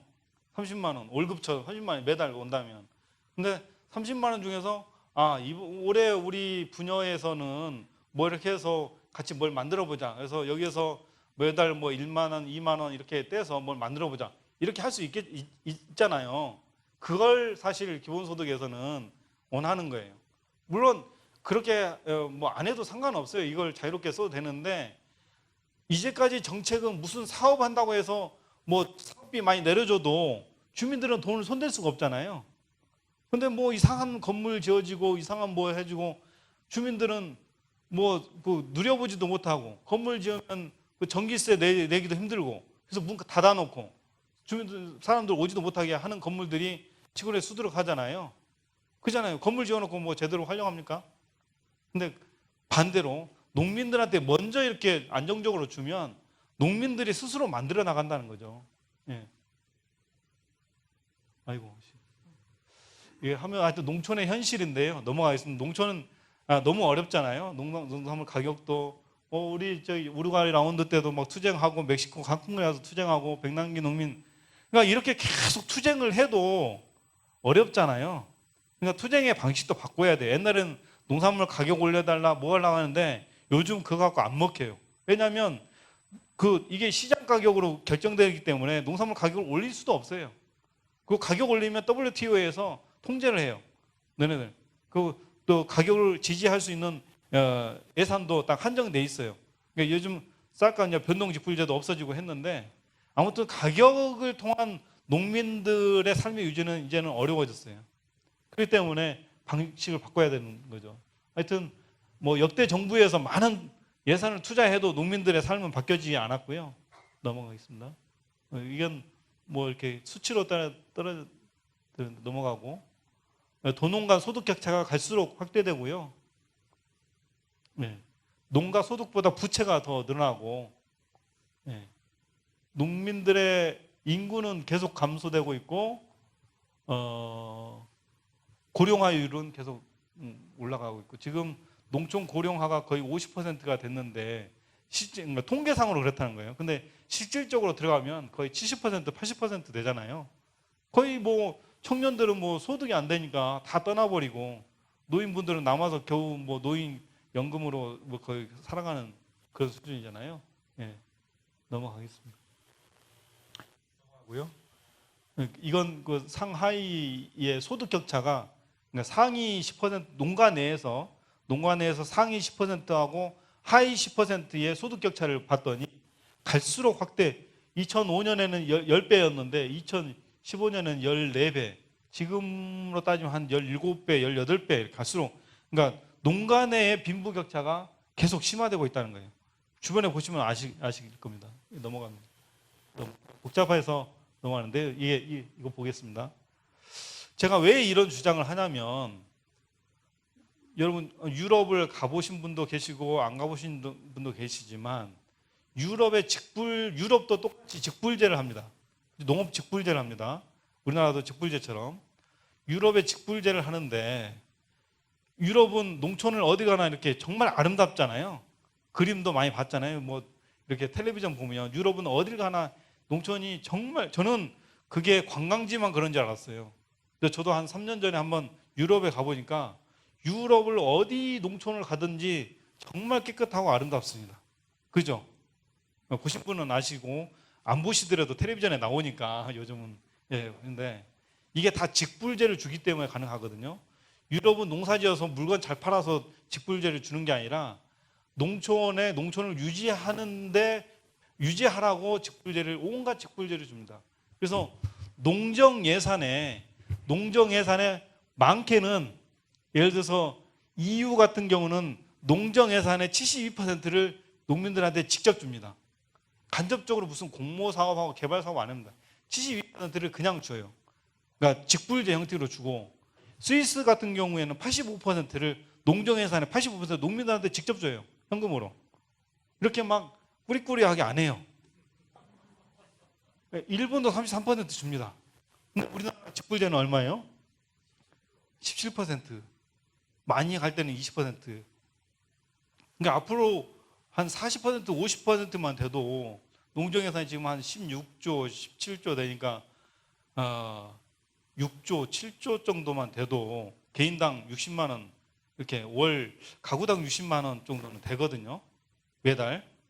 이렇게 줘야 돼요. 그래야 농촌에 사람이 살 수 있거든요. 농촌을 사람 살 수 있게 만들어야 되잖아요. 그건 어떤 헌법적인 그건도 있지만 이것은 정말 성경적인 가치도 있고 앞으로의 어떤 기후 변화라든가 식량의 문제라든가 포스트 코로나의 이후에는 그렇게 갈 수밖에, 농촌이 중요한 어떤 가치, 농촌의 가치가 계속적으로 부각될 수밖에 없어요. 그러면 농촌에 살면서 전 국토를 지키고 이렇게 아름답게 하고 이렇게 한다면 농촌에 살 수 있게 만들어야 되잖아요. 근데 예, 제가 이제 많은 사람들 그래요. 아니 유럽에는 농민 기본소득이 없고 농민 수당도 없는데 왜 당신은 그렇게 주장하냐 이렇게 얘기를 해요. 유럽이 없으면 우리도 없어야 됩니까? 근데 중요한 것을 빼먹었어요. 이렇게 주장하는 학자도 많지 않은데 유럽은 기본적으로 농가의 평균 경작 면적이 40헥타르, 50헥타르입니다. 프랑스는 70헥타르. 그러니까 이 유럽은 초지가 대부분이니까 농사가 좀 편해요. 그렇기 때문에 농지가 다 초지잖아요, 유럽 대부분. 그러니까 농민의 기본적인 초지가 면적이 40헥타르, 50헥타르예요. 미국 같은 경우는 막 몇백 헥타르죠. 막 200헥타르, 300헥타르 되는데, 그러니까 평균 경작 면적이 40헥타르, 50헥타르이기 때문에 거기에 50만 원만 줘도 헥타르당 50만 원만 줘도 1년에 직불제가 2,500만 원이에요. 농가당. 거기에 친환경하고 경관 보존하고 이렇게 아름답게 경관 보존하고 생물종 다양성, 그다음에 옛날 전통 문화를 지키고 이렇게 하면 농가당 평균 몇 천만 원의 직불금을 줍니다. 네, 몇 천만 원을 줘요. 네. 그래서 유럽의 농가들이 이렇게 농촌을 지키고 사는 거예요. 스위스 가면 막 목동이 막 책모자 쓰고 막 멋있게 이렇게 하잖아요. 그거 보러 막 관광 가잖아요. 막 양치기 소년도 멋있게 하고. 그거 다 직불금 주니까 그렇게 하는 거예요. 그분들이 그렇게 책모자 쓰고 이렇게 농사를 짓고 싶겠어요? 그렇게 하면 그걸 보기 위해서 유럽의 관광객들이 오고 이렇게 아시아에서 관광객들이 그 스위스 아름다운 자연관광을 보러 오는 거예요. 그렇게 농촌을 아름답게 만들고. 우리나라도 농민들한테 그렇게 주고 경관을 아름답게 만들고 하면 더 많은 도시 사람들이 농촌에 와요. 지금 도시에서 일자리가 있어요? 도시에서는 앞으로 일자리가 늘어날 수가 없어요. 4차 산업혁명, AI 시대는 이 많은 인력이 필요로 없어요. 그럼 그 많은 사람들이 도시에서 지금 사는 게 도시를 유지하는 비용들이 훨씬 더 많다는 거죠. 네. 그래서 그 사람들을 농촌으로 이주시켜야 돼요. 그게 더 국가적으로 봐도 국가를 관리하는 데 효율적이에요. 도시를 유지하는 비용들이 엄청나거든요. 아시겠지만 도시를 유지하기 위해서는 많은 에너지, 석탄이라든가 석유라든가 가스라든가, 그 농촌에서는 자연을 이용할 수 있잖아요. 태양광도 이용할 수 있고 화목불도 그러니까 농촌을 유지하는 게 비용이 싼 거예요. 국가적으로 보면. 그러니까 많은 사람이 농촌을 가야 되는데 사람들이 농촌에 가면 소득이 없으니까 안 가잖아요. 그래서 도시에서 어떻게든 있으면 도시에서는 뭔가 떨어지기 때문에 도시에서 남아 있잖아요. 근데 아무튼 유럽처럼 이렇게 직불금을 주니까 사람들이 살 수 있어요. 그리고 유럽의 농정은 기본적으로 65세 되면 퇴직을 시킵니다. 퇴직을. 그러니까 농민으로서 이제 다 그 역할을 다 했기 때문에 65세 되면 퇴직을 시키고 퇴직연금으로 농촌에서 살 수 있게 연금을 줍니다. 우리나라도 노인 기초연금은 다 주니까, 근데 농민이 퇴직하라고 이렇게 연금 줍니까? 안 주잖아요. 농림부가 책임을 반기하는 거잖아요. 그렇지 않나요? 그러니까 저는 65세면 좀 빠르고 한 70세 정도 되면 농민들을 은퇴시키고 농민들 그동안 고생했기 때문에 연금을 줘야 됩니다. 농민연금을 줘야 됩니다. 그래야 그분들이 농민연금을 받고 이제 텃밭 수준의 농사만 지어야 그 남은 땅을 청년들한테, 젊은 사람한테 줘야 되잖아요. 그래야 농촌에 사람이 들어오잖아요. 그러지 않나요? 지금 농촌에 사람이 들어가고 싶어도 땅을 안 내줘요. 그러니까 기농을 하고 싶어도 땅이 없으니까 뭐 어쩌다가 이제 좋은 이장 만나면 이장이 조금 소개시켜주지만 그렇지 않은 경우에는 농촌에 젊은 사람이 들어가고 싶어도 땅이 없으니까 못 들어가요. 근데 유럽은 65세 되면 다 은퇴시키고 자기 자식들이라든가 새로운 젊은 사람들이 들어와요. 그 사람들이 농촌을 지키면서 하는 거예요. 우리나라는 이 제도가 없기 때문에 끝까지 그러니까 나이 드셔도 연세가 드셔도 안정적인 소득이 없으니까 농지를 그 기반으로 해서 이 직불금이라도 받아야 겨우겨우 살아가잖아요. 직불금 뭐 1년에 100만 원, 200만 원을 받아야 그거 가지고 노후에 살잖아요. 그렇지 않습니까? 그러니까 이 농사를 포기하지 못하게 만드는 거죠. 근데 이것은 저는 인권적으로도 굉장히 문제가 있다고 생각해요. 70세, 80세, 90세 되는 농민들이 농촌의 그 떼약볕에서 소득도 얼마 되지 않는 농촌 그 농사를 짓도록 강요를 하는 거잖아요. 그렇잖아요. 정말 힘들잖아요.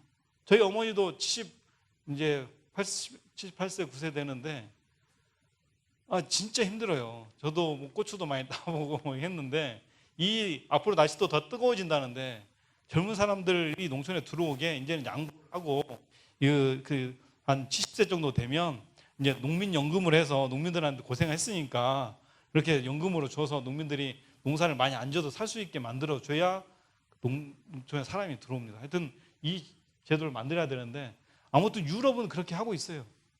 예. 그래서 유럽은 농민수당, 농민기본소득을 하지 않아도 평균 면적이 그만큼 되니까 이렇게 살 수 있는 거예요. 예. 넘어가세요. 예, 하여튼 얼마 남았습니까? 시간이. 하여튼 좀 하겠습니다. 하라고 할 때까지 하겠습니다. 예, 예. 넘었어요. 벌써 넘었어요. 넘어가겠습니다. 예, 예. 이게 하여튼 최근에 충남도가 농어민수당 80만 원 시대 열었어요. 하여튼 예. 제가 연구를 해서 막 푸시를 했더니 이렇게 됐어요. 뭐 제 노력만은 아니겠지만 하여튼 80만 원까지 이렇게 충남도가 앞서 나갔기 때문에 충북도는 적어도 60만 원을 하지 않을까 앞으로 기대를 해보시고요. 넘어가고요. 네, 해남 넘어가겠습니다. 아까 설명했으니까 이게 해남군에서 했던 거고요. 해남군 자세하게는 해남군이 이제 최초로 조례 제정해서 했고요. 넘어가서 그래서 정부에서도 지금 올해 공익직불이 시작되잖아요. 공익직불제 핵심이 이제 소농들한테 좀 더 주겠다. 0.5 헥타르 미만 농가들한테는 따지지 않고 1년에 120만 원을 주겠다. 그럽니다. 아시죠? 우리 신청하셨죠? 예. 그러니까 기존에는 면적 단위로만 이렇게 줬잖아요. 면적 단위로, 그러니까 이게 면적 단위로 직불금을 준다는 것은 저는 대기업한테 더 많이 주고 중소기업한테 더 적게 주는, 소상공인한테는 거의 없는 정책이라고 저는 이 불평등한 정책이라고 봐요. 대농들한테는 계속, 대농들은 직불금 아니어도 굉장히 지원해 주는 게 많이 있거든요. 농업 정책에 있어서 굉장히 많이 주는데 거기에다 또 직불금까지 많이 줘요. 많이 받는 대농들은 막 몇천만 원씩 받거든요. 근데 정말 어렵게 사는 소농들은 거의 직불금이 없어요. 제가 평균을 해보니까 1헥타르 미만 농가의 평균 직불금이 1년에 3, 40만 원밖에 안 돼요. 1년에 평균. 그러니까 거의 혜택이 없다고 해도 한 3, 40만 원밖에 이렇게 직불금을 못 받아요. 3, 40만 원 가지고 있습니까? 못 살아요. 네. 그래서 이런 어떤 그 면적에 비례한 직불금은 부익부, 빈익부를 만드는 대표적인 안 좋은 정책이다. 계속 주장하니까 그러면 0.5 헥타르 미만 농가들에서는 일률적으로 120만 원을 주겠다. 그리고 면적도 비례, 그러니까 정비례가 아니라 점증적인 비례로 해서 좀 제한을 두겠다. 이게 이제 공익직불이거든요. 그다음에 다른 이제 추가적으로 친환경하고 이제 경관을 보존한다면 추가적으로 직불금을 주는 방식으로 하는데 아무튼 농림부도 이렇게 바꾸고 있어요.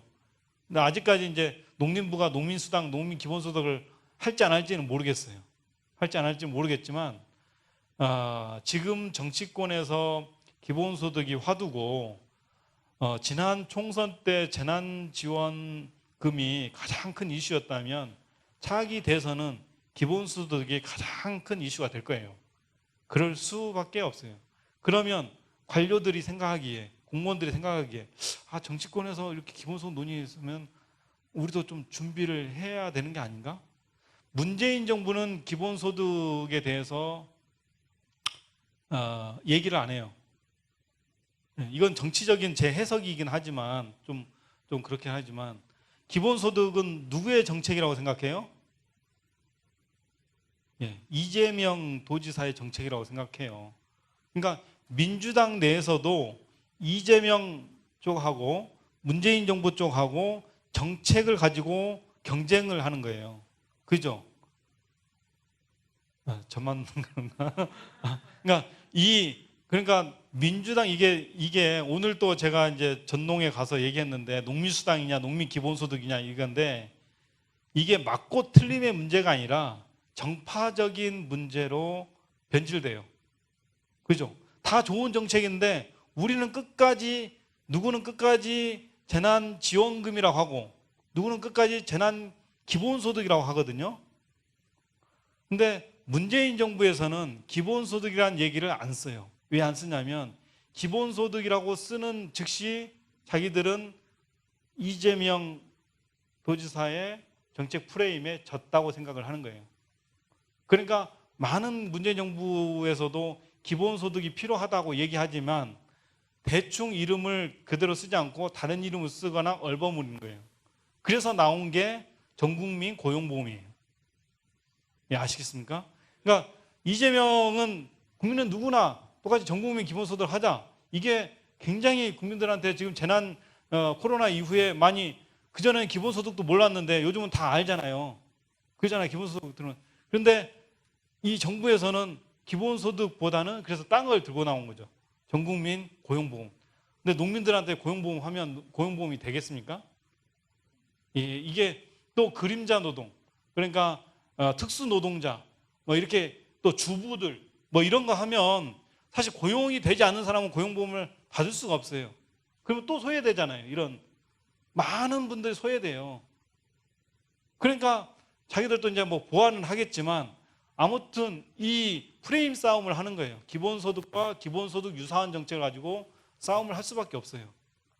그러니까 어떤 정책이 과연 국민들한테 더 유리하고 혜택이 많은지는 국민들이 판단을 하고 국민들이 그런 정책을 할 수 있도록 그 정치인들한테 압력을 놓고 그 정치인이 법안을 만들어서 모든 사람들한테 혜택을 받을 수 있도록 이렇게 가야 되잖아요. 충북에서도 농민수당 처음에 안 먹혔잖아요. 그 계속적으로 얘기하니까 조금 움직이고 조례도 이제 만들어서 이상정 의원이 주도해서 막 하려고 하는데 또 태클 걸고. 근데 언젠가는 될 겁니다. 그렇게 압력을 계속 넣어야 정치인들은 바뀌기 때문에 해야 될 거고요. 넘어가서 김성훈 전 장관님인데 넘어가겠습니다. 또 기니까 넘어가고요.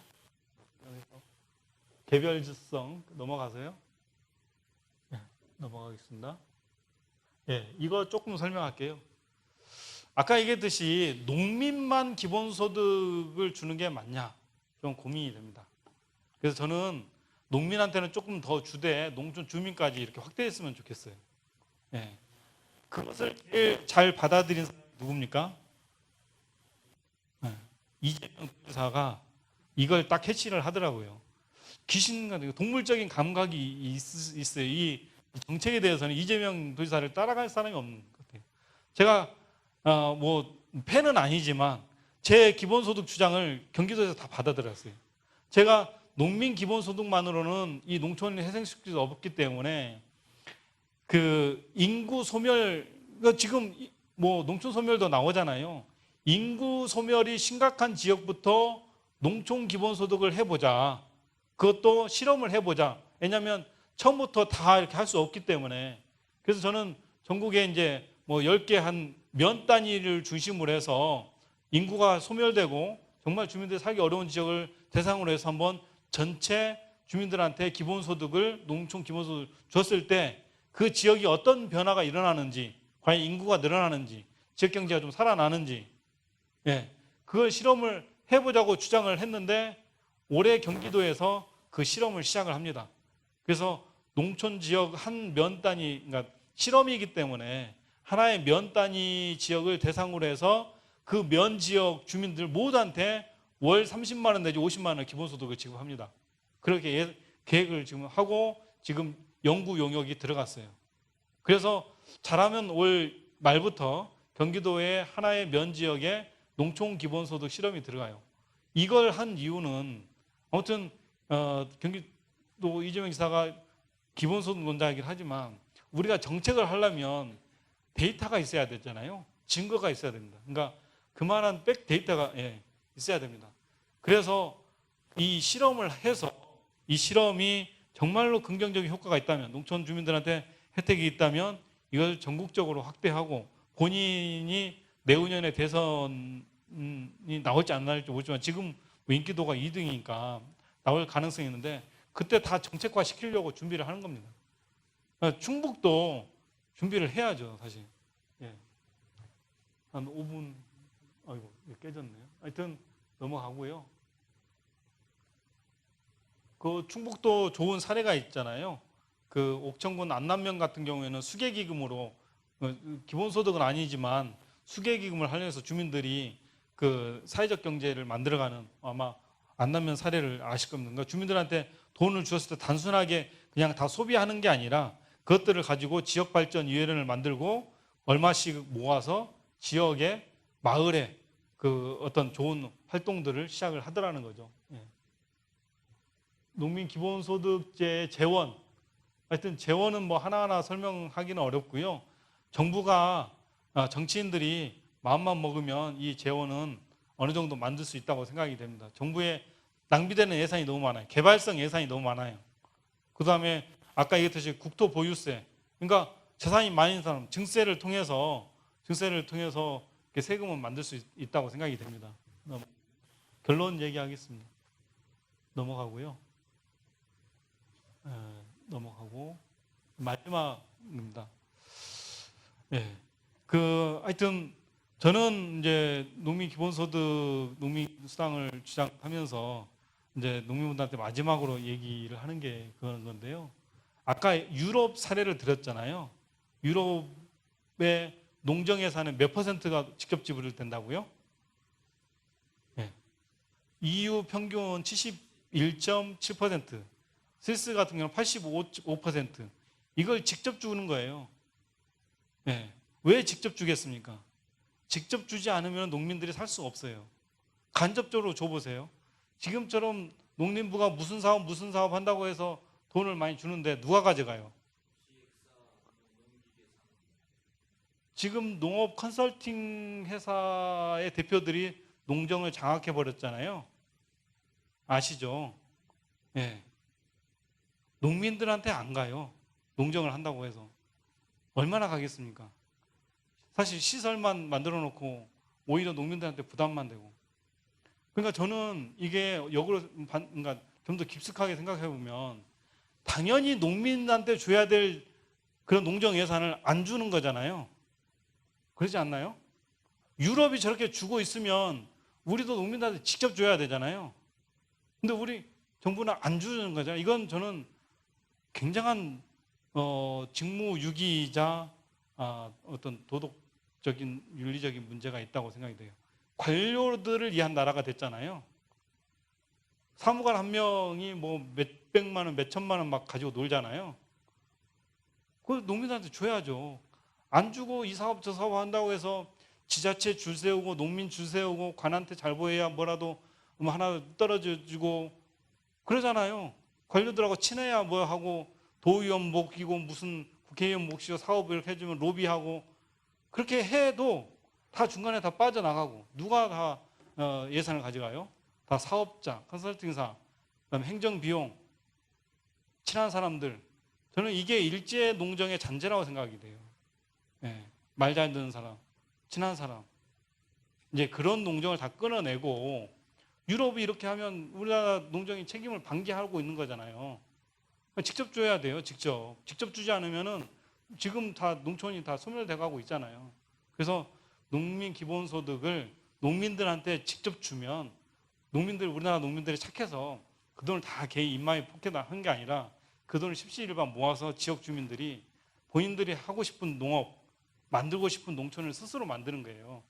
이게 해방 이후에 우리나라 그 농민들이 만들고 싶어하는 우리 주민자치의 나라로 만들기를 원했던 그런 방식이거든요. 근데 그것들이 다 끊어져 버렸어요. 그래서 저는 하여튼 이 농민기본소득, 농민수당을 통해서 저는 농민뿐만 아니라 지역이 살고 나라가 사는 그런 방식이기 때문에 하여튼 지역에서 반드시 쟁취하고 성공해야 될 사업이라고 정책이라고 생각이 됩니다. 예, 너무 길었습니다. 예, 고맙습니다. 마치겠습니다. 예.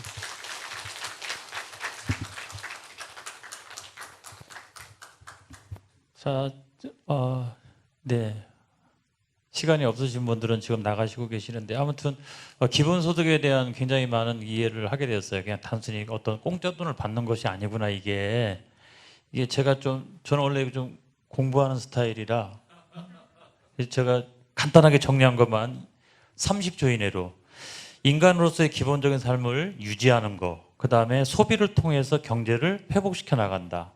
사회적 불평등을 해소한다. 그 다음에 농촌 사회 공동체를 유지해 나가는 데도 너무 중요하다. 이런 거잖아요. 그렇죠? 그리고 제가 정말 마음에 드는 것은 농민들도 65세가 되면 퇴직하고 기업인들만 그렇게 합니까? 공무원들만 퇴직연금 받고 살아갑니까? 그러니까 농민들도 그렇게 해야 된다. 참 아주 존경스럽습니다. 그리고 우리 박경철 박사님을 충남연구원이 아니라 충북연구원으로 빨리 모셔와야 되겠다 싶습니다. 다시 한번 박수 부탁드립니다. 자, 지금 시간이 많이 지났으니까 한 2분 정도로만 질문을 좀 받도록 그렇게 하겠습니다. 아까 재원에 대해서도 많이 그 이야기 하셨던 걸로 어저께 저하고 같이 재원 말은 어떻게 할 거냐 이런 것들에 대한 논쟁도 필요한데 순환되는 것 같은 게 소비를 촉진시키면 생산도 이거 당연한 거잖아요. 그렇죠? 방법이 다르구나. 기업을 추동하는 게 아니라 소비를 추동해서 기업을 이렇게 활성화시켜 나가는 그런 의미가 있구나라는 생각이 들었습니다. 잘 정리했죠? 박수 한번 쳐주세요. 자, 그렇게 하고 2분만 질문을 받겠어요. 2분만. 2분만 질문 받고 우리 박사님 그거에 대한 답변을 해주시고 오늘 정리하도록 하겠습니다. 그리고는 우리 도의원 압박해가지고 잘할 수 있도록 우리 연의원 나오기만 해봐 이제. 자, 예. 잠깐 자리에서 일어나셔서 질문해 주시기 바랍니다. 우리 정일동 집사님. 예.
이런 저항들이 많았잖아요. 근데 마찬가지로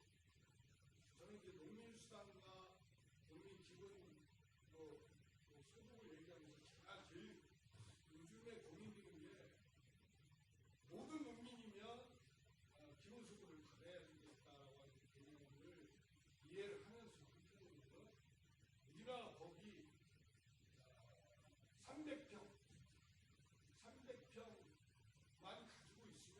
모든 사람을 농민으로 쳐요. 300평만 가지고 있으면. 그러면 내가 알기로는 이건희는 나보다 엄청난 농지를 가지고 있는데 이게 똑같은 문제라고 생각이 들면서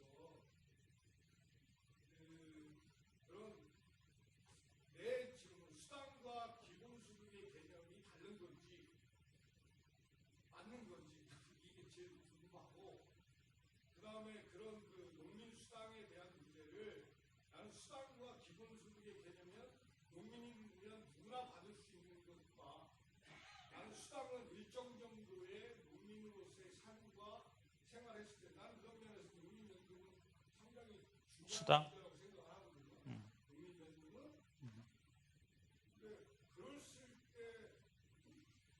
이거의 차이를 우리가 그냥 딱 무시하고 내가 농민이면 내가 다 받을 수 있는 그런 기본소득의 개념을 설계하신 거지. 그게 궁금했어요. 그 요지를 이해하셨어요? 예. 그러니까 첫 번째가 농민수당과 농민기본소득의 차이를 여쭌 것 같고요. 두 번째가 그런 농간의 불평등한 상황에서 똑같이 주는 게 맞는가? 맞습니까? 모두에게 그냥 동등하게 주는 게 맞는가? 이거 말씀하신 것 같은데요. 농민수당과 농민기본소득의 근본적인 이제 차이가, 그러니까 공통점이 많지만 차이를 굳이 얘기하라면요. 농민수당은 아까 얘기했듯이 그 농민단체에서 주장하듯이 농업 행위를 함으로 인해서 다양한 공익적 가치를 창출합니다. 그러니까 농업이 없으면 사회가 유지될 수 없잖아요. 그렇지 않습니까? 사회가 유지될 수도 없고 국민의 생존에 필요한 식량을 생산하고 그다음에 그 농업을 함으로 인해서 그 수자원이라든가 생물 다양성이라든가 경관이라든가 뭐 이렇게 산소 배출이라든가 이런 부분들이 많이 있는데 이런 부분들이 그러니까 농민들을 시장에서 형성되지 않기 때문에 이런 부분들을 국가와 사회가 보상을 해야 된다. 그게 핵심입니다. 물론 또 두 번째 이유가 있지만 그게 그러니까 농업을 중심으로 하는 농사를 짓는 분들의 그런 가치에 대해서 얘기를 한 거고요. 그래서 농민수당이 필요하다 이렇게 말씀하시고, 아까 얘기했듯이 농민 기본소득은 물론 아까 농민들이 그런 공익적인 역할도 하지만 농민으로서 사람으로서 기본적인 어떤 품위를 가지고 인간적인 존엄성을 받으면서 살 수 있게끔 이렇게 보장해주는 어떤 기본적인 권리 차원에서 기본소득을 주자는 거죠. 그러니까 그 공익적 가치라는 것은 어떤 사람들은 많이 창출하고 뭐 적게 창출할 수도 있고, 그러면 수당은 뭐 많이 주고 적게 줘야 되는 건가? 그건 아니잖아요. 농민의 존재, 그러니까 농민들이 농사는 적게 짓더라도 어떤 사람들은 지역사회에서 많은 역할도 하고 그런 것들을 하나하나 따지기는 어렵기 때문에 농민 그 존재 자체에 어떤 가치를 두고 그걸 보호하기 위해서 이렇게 그 기본권을 보장하자, 그런 차원에서 그러니까 하나는 사람에 대한 접근이고요. 그러니까 농민 기본소득은 사람에 대한 접근이고 농민 수당은 약간 농업적인 관점에서 접근입니다.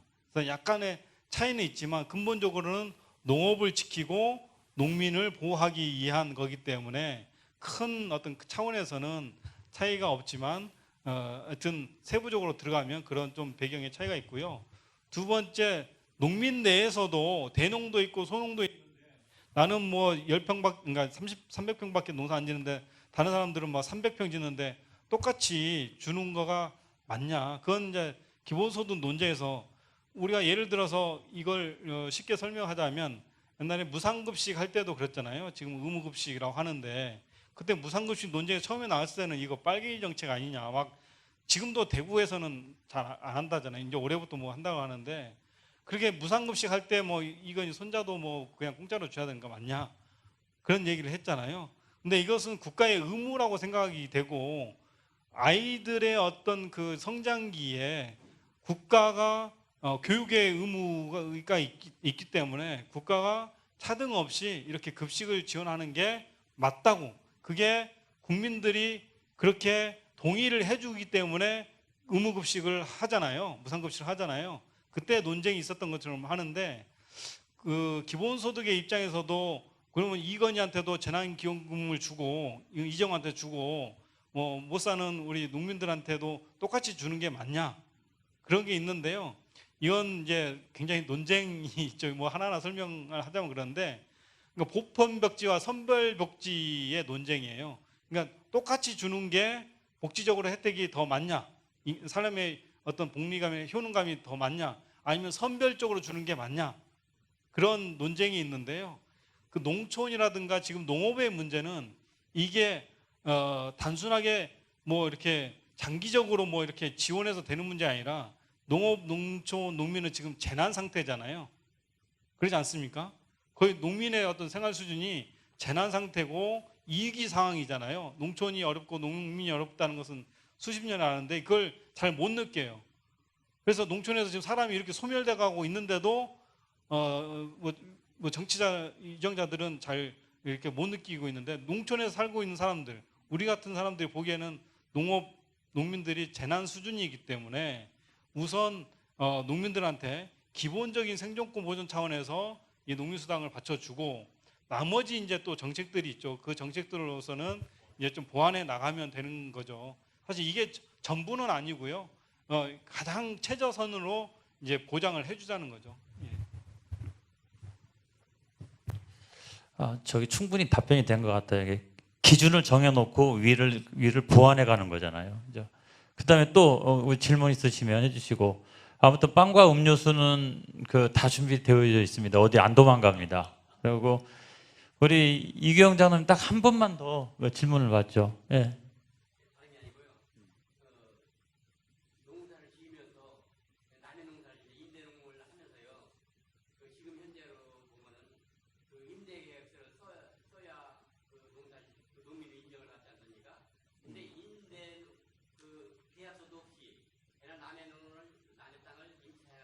구체적이시네요, 아주. 근데 그런 사람들도 농민으로 살아가는지, 그리고 그런 수당을 찾을 수 있는 건지. 예, 하여튼 정말 중요하고 좋은 질문을 하셨는데요. 예, 현실적이잖아요. 이런 분들이 농촌의 한 50%인가 임차 농지가 지금 농사 짓는 분들의 농지 중에서 50%가 60% 되잖아요. 그러니까 농민이 농사 짓고 있는 논의 절반 이상은 임차 농인데, 임차 계약서를 쓰고 농사 짓는 사람이 있는가 하는 반면에 그렇게 안 쓰고 농사를 짓잖아요. 근데 안 쓰고 농사를 짓는 분들은 사실 법적으로 농민이 아니잖아요. 분명히 농사는 짓고 있고 뭐 하는데 그러니까 임대 계약서를 안 써주는 이유는 대충 아시죠? 자기들이 그것을 그러니까 이렇게 매도할 때 그 세금 때문에 그러니까 자기가 농사를 짓고 있어야 팔 때도 세금을 훨씬 감면해 주는데, 그렇게 임차를 해주고 그러니까 매도할 때는 세금이 엄청 나오거든요. 그렇게 임차 계약서를 안 써주거든요. 근데 이런 분들이 굉장히 농촌에 많아요. 근데 이런 분들이 지금 농업 경영체를 가질 수가 없기 때문에 농민수당, 농민기본소득에서 소외돼요. 굉장히 애석한 일인데요. 그래서 또 하여튼 방법은 또 있겠죠. 근데 지금 상황에서 대부분의 시도에서는 그런 것들을 지금 포함해서 지급하지는 않습니다.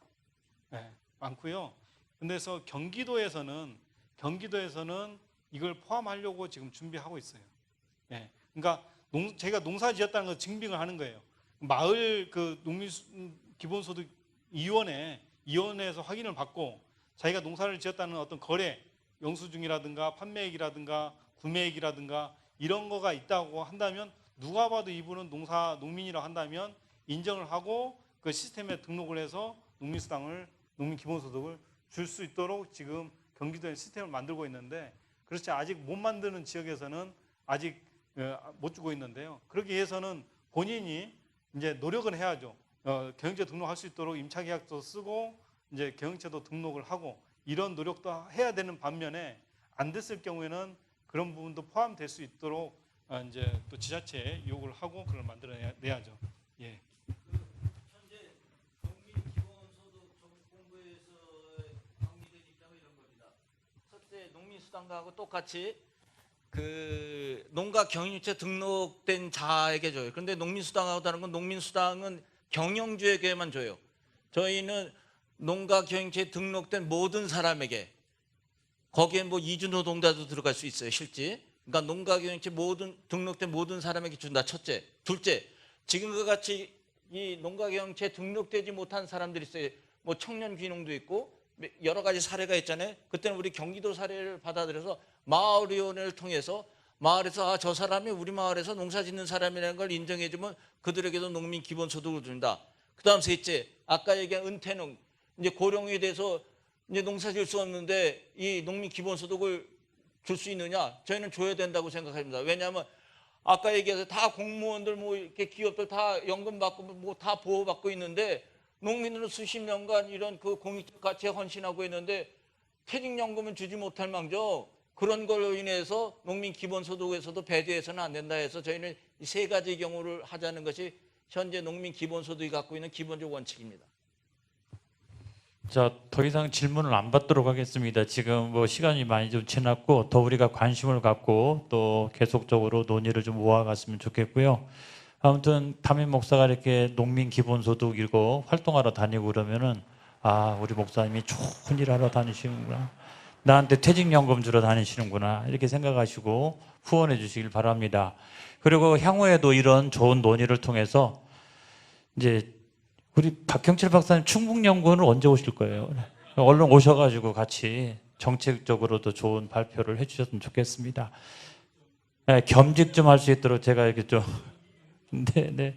그렇게 해주시고 다음번에 또 좋은 기회를 갖도록 그렇게 하겠습니다.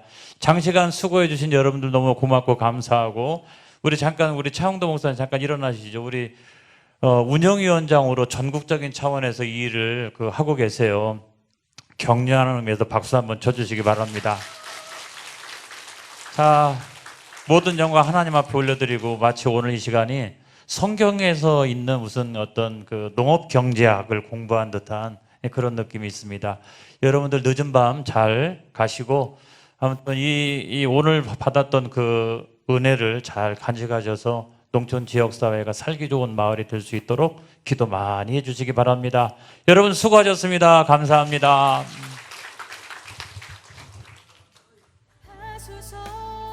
그 맨 뒤에